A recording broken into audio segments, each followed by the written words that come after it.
proceeding, I call the member for Kiama and Deputy Government Whip. Thank you, Mr Acting Speaker. In the 3 years I have been in this place, I have used this forum to extol the virtues of my electorate and to argue for the projects and priorities that matter. However, today I come to this House as a last resort, to tell the story of one of my constituents who deserves to have her story told.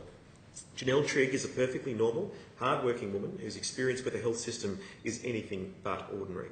On the 5th of July 2011, JANELLE attended Wollongong Skin Cancer Clinic to see to a white spot of skin that had appeared on the bridge of her nose. The doctor concerned took a biopsy for further investigation. According to JANELLE, a week later she received a call from the same skin cancer clinic advising that the biopsy was cancerous. When JANELLE arrived at the Wollongong Cancer Clinic, she was then told by her GP that the biopsy had turned out to be precancerous. In the consultation meeting, the cancer care clinic doctor advised that he would apply the ice gun to her nose. This caused JANELLE's nose to bleed. A band-aid was applied and JANELLE left the facility. A week later, JANELLE discovered that the ice gun had created a ditch in her nose and she phoned the clinic to advise them of this discovery. Upon returning to the clinic, the same doctor advised JANELLE that he had treated 3 patients of a similar condition and that they had all healed without a mark. The doctor advised that the only way to get rid of the ditch would be to stitch it together. He asked JANELLE to lay on the table where the doctor pulled JANELLE's nose together and put the stitch in the nose. After reflecting on his work, the doctor advised JANELLE that he wasn't happy with the presentation, removed the stitch and applied another. The doctor put a band-aid on her nose and told her to return to the clinic in a week to have the stitch removed. Due to the pain and anguish from this procedure, JANELLE called her usual GP and saw her the next morning. JANELLE's GP advised JANELLE that she thought the cancer care clinic had been shut down. Upon looking at the stitching, which was causing the great pain, JANELLE's GP said that there was a severe infection and prescribed a strong prescription of antibiotics.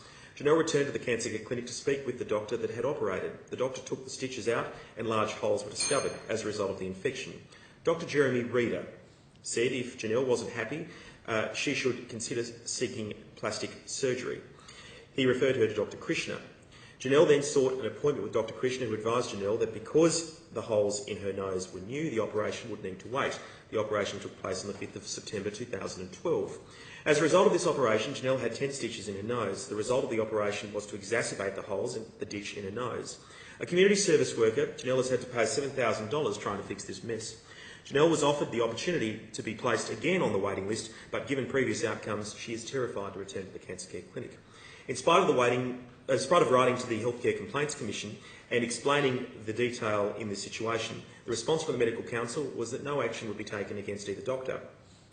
In having her treatment reviewed, she sought the advice of dermatologist Dr Edmund Lobel. Dr Lobel advised that JANELLE will require ongoing cosmetic surgery and that further ongoing management will be required to reduce the visual impact of the scar. Dr Lobel does not disagree with the steps undertaken by Dr Reader in relation to the biopsy procedure. However, on page 6 of the report, Dr Lobel gives the opinion that the post-cryotherapy treatment, being the stitching of JANELLE's nose, was not appropriate treatment. As Dr Lobel notes, the surgical revision of the scar may have been appropriate. However, this decision is not within the expertise of a general practitioner and should have been referred to a plastic surgeon for opinion and treatment at the time. In his response to this matter, Dr